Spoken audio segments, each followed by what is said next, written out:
خبر ملی مولا علی کرم اللہ وجہہ الکریم کو. حضرت علی رضی اللہ تعالیٰ عنہ نے اپنے دونوں شہزادوں کو لے کر حضرت حسن اور حضرت امام حسین کو پانی کے مشکیزے بھرے اور چند جوانوں کو لے کر حضرت عثمان کے گھر پہنچ گئے اور پانی پہنچایا. یہ صرف اور صرف یہی پانی تھا حضرت عثمان کے گھر جو پہنچا, آخری پانی تھا جو حضرت علی بن ابی طالب کی طرف سے آیا تھا. میرے عزیزو, یہ باتیں اس لیے بھی بیان کرنا ضروری ہے کہ لوگ ایسی چیزیں کنٹروورسی بیان کرتے ہیں کہ حضرت علی میں حضرت عثمان میں نہیں بنتی رہی ہوگی اور انہوں نے ایسا کیا ہوگا. نہیں, حضرت علی کی نہیں بنتی تھی, حالانکہ حضرت عثمان کے گھر کے دروازے پر پہرا دینے کے لیے امام حسن اور امام حسین کو کھڑا کیا گیا تھا. اور عبداللہ بن زبیر, حضرت زبیر نے اپنے بیٹے کو کھڑا کیا, حضرت طلحہ نے اپنے بیٹے کو کھڑا کیا, بڑے بڑے صحابہ نے اپنے اپنے بیٹوں کو حضرت عثمان کے گھر کے دروازے پر کھڑا کیا ہے. اور یہ تنبیہ کی تھی یہ بلوائی مصر کے کہیں رات کے وقت یا کہیں انجانے میں عثمان بن عفان کے گھر میں داخل نہ ہو جائیں اور کہیں ان کو نقصان نہ پہنچائیں. یہاں تک کہ یہ بلوائی جو ہے مصر کے جو لوگ آئے تھے, ایک مرتبہ تیر چلائے تھے, ان تیروں کی وجہ سے حضرت امام حسین کا پورا سینہ زخمی ہو گیا, خون ہو گئے تھے. اور حضرت امام حسن مجتبیٰ کے سر پر زخم آیا تھا نیزے سے.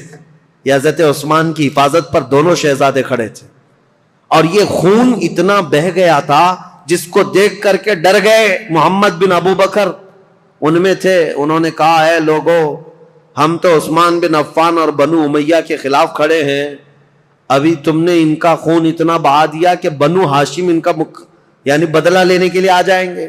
بنو ہاشم کون ہے؟ رسول اللہ کا خاندان. اور امام حسن اور امام حسین جب زخمی ہو گئے ہوں تو رسول اللہ کا جو خاندان ہے بنو ہاشم, وہ تو بدلہ لینے کے لیے آ جائیں گے. محمد بن ابو بکر نے کہا معاملہ سب الٹ جائے گا, عثمان بن عفان کو کوئی دیکھے گا ہی نہیں, حسن اور حسین جو زخمی ہوئے اس کا بدلہ لینے کے لیے قوم ہم پر ٹوٹ پڑے گی, اس لیے اس کام کو جلدی کر دو. محمد بن ابو بکر اور چند لوگ چھت پھلان کر کے حضرت عثمان غنی کے گھر کے اوپر سے اندر داخل ہوئے. اس وقت سیدنا عثمان بن عفان قرآن کی تلاوت کر رہے تھے, قرآن پڑھ رہے تھے, اور رسول کریم صلی اللہ تعالی علیہ وسلم کو ایک دن پہلے خواب میں دیکھا تھا. نبی پاک صلی اللہ تعالی علیہ وسلم کو خواب میں دیکھ کر پھوٹ کر رونے لگے حضرت عثمان. کہا یا رسول اللہ, وہ قوم جس کو میں نے بیر روما وقف کر دیا تھا جب مدینے میں کسی کے پاس پانی نہیں تھا, میں نے ان کے لیے پانی وقف کیا, آج وہ قوم مجھے پانی نہیں دے رہی. نبی پاک صلی اللہ تعالی علیہ وسلم نے حضرت عثمان سے کہا کیا ہے عثمان, تھوڑا اور برداشت کر لو, کل میرے ہاتھ سے پانی پیو. حضرت عثمان کہتے ہیں حضور کو خواب میں اتنا دیکھنے کے بعد تسلی ہو گئی. 40 دن کا محاصرہ چلا ہے حضرت عثمان کے ساتھ, 40 دن کا, وہ 40 دن روزے سے گزرے.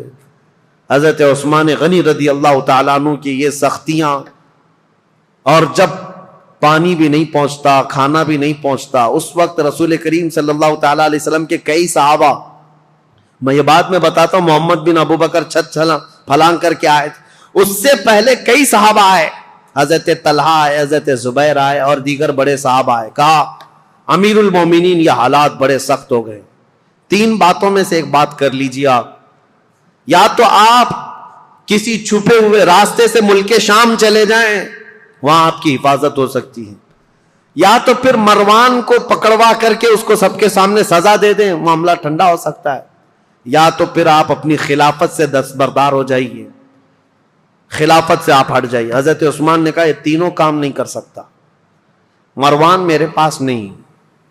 رہی بات مجھے ملک شام جانے کی بات کر رہے ہو, حضرت عثمان غنی کہتے ہیں میرے جسم کے ٹکڑے ہو جائیں میں رسول اللہ کا مدینہ چھوڑ کر نہیں جا سکتا. میں رسول اللہ کا پڑوسی ہونے کے لیے اپنا وطن مکہ چھوڑ کر یہاں آیا, اپنی جان بچانے کے لیے میرے نبی کا شہر چھوڑ کر نہیں جا سکتا. اور رہی بات تیسری, خلافت چھوڑ دیجئے, سنو اس بات کا مجھے شوق نہیں ہے, لیکن میرے آقا صلی اللہ تعالی علیہ وسلم کی حدیث ہے, رسول اللہ نے فرمایا تھا عثمان بن عفان کو ایک جبہ دیا تھا اور اس کے بعد کہا اے عثمان اللہ تمہیں ایک جبہ پہنائے گا اور میری امت اس کو اتارنے کی کوشش کرے گی، لیکن تم موت تک اس جبے کو اتارنا مت۔ حضرت عثمان نے کہا اس جبے سے مراد رسول اللہ نے جو فرمایا تھا وہ خلافت کا جبہ تھا جو اللہ نے مجھے پہنایا، اور میں نے اپنی زندگی میں رسول صادق صلی اللہ علیہ وسلم کی بات سچ ہوتے دیکھا۔ قوم مجھ سے وہ جبہ اتارنے کی کوشش کر رہی ہے اور میں ابھی تک برقرار ہوں تو صرف رسول اللہ کے فرمان کی وجہ سے، میرے آقا نے فرمایا ہے۔ تو صحابہ نے جب یہ تین باتیں رکھی، حضرت عثمان نے تینوں کا جواب دیا تو سب صحابہ چلے گئے۔ اب وہ 40واں دن تھا جب حضرت عثمان قرآن کی تلاوت کر رہے تھے۔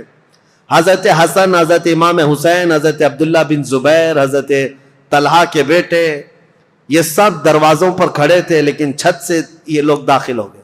جیسے ہی آئے، محمد بن ابو بکر کون ہے؟ حضرت ابو بکر صدیق کے بیٹے، ان کے قتل کا فرمان گیا تھا نا، تو ظاہر سی بات ہے ان کو غصہ تھا۔ حضرت عثمان کے خط میں کس کے قتل کا تھا؟ ان کے قتل کا مسئلہ لکھا ہوا تھا۔ عبداللہ بن ابی سرح کو جو خط لکھا گیا تھا مروان نے، وہ محمد بن ابو بکر کے قتل کا تھا۔ تو محمد بن ابو بکر داخل ہوئے اور آتے ہی حضرت عثمان غنی کی داڑھی پکڑ لی، کہا عثمان بن عفان سے، امیر المومنین آپ ایسا کیسے کر سکتے ہیں؟ میرے ساتھ ایسا کیسے کر سکتے ہیں آپ؟ ایک طرف مجھے گورنر بنا کر بھیج رہے تھے اور دوسری طرف اس کو میرے قتل کا لیٹر بھیج رہے تھے۔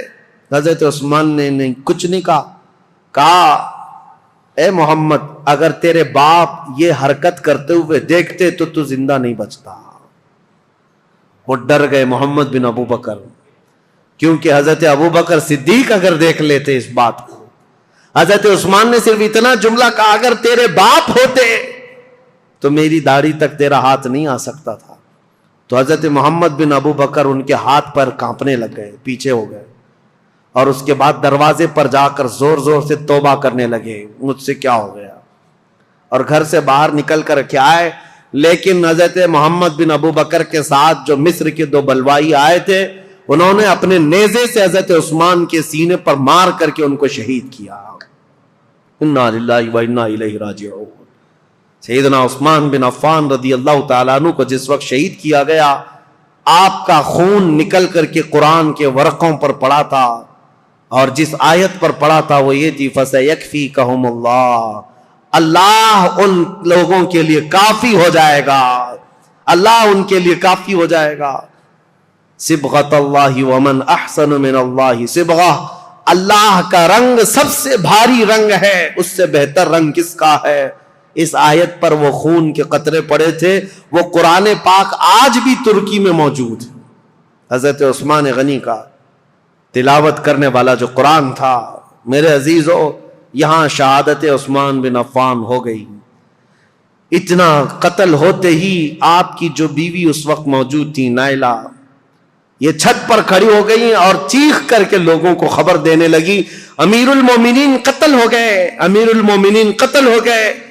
آواز سن کر کے صحابہ تیزی سے دوڑنے لگ گئے مسجد نبوی کے آس پاس، سب صحابہ جمع ہونے لگے۔ حضرت علی کرم اللہ وجہہ الکریم کی بات پھر میں بتاؤں، حضرت علی باہر کہیں گئے ہوئے تھے، آپ کو خبر دی گئی تو سرپٹ دوڑاتے ہوئے گھوڑے کو اس طرح سے مدینے آئے تھے، اور آتے ساتھ سب سے پہلے حضرت علی کرم اللہ وجہہ الکریم نے حضرت عثمان کو قتل ہوتے ہوئے دیکھا تھا، مقتول پڑے ہوئے تھے، تو آتے ساتھ سب سے پہلے حضرت امام حسن کو ایک تماچا لگایا، امام حسین کے سینے میں گھونسا مارا اور کہا کیا میں تم دونوں کو عثمان بن عفان کی حفاظت کے لیے نہیں کھڑا کیا تھا؟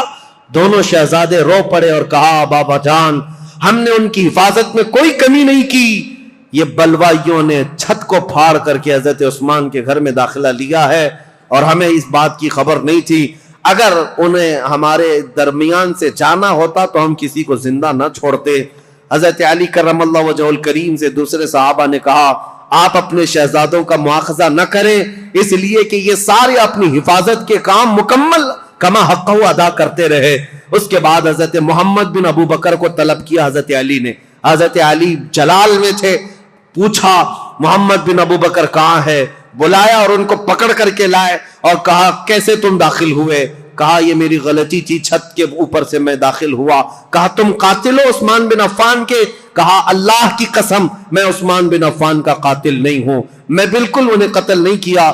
جیسے ہی میرے ہاتھ ان کی داڑھی تک گیا انہوں نے میرے باپ کا نام یاد کیا اور مجھے غیرت ایسی آئی کہ میں کھڑا نہ ہو سکا اور ان کے دروازے پر کھڑے ہو کر کے میں نے سچی توبہ کی ہے۔ حضرت علی کرم اللہ وجہہ الکریم نے ان کی باتیں سنی، اتنے پر کافی نہیں، ان کا ہاتھ پکڑ کر گھر میں لے گئے اور امیر المومنین عثمان بن عفان کی جو اہلیہ تھی ان کو طلب کیا، جو زوجہ تھی وہ گھر میں اندر تھی، بلایا اور کہا کیا عثمان بن عفان کے قاتل یہ ہے؟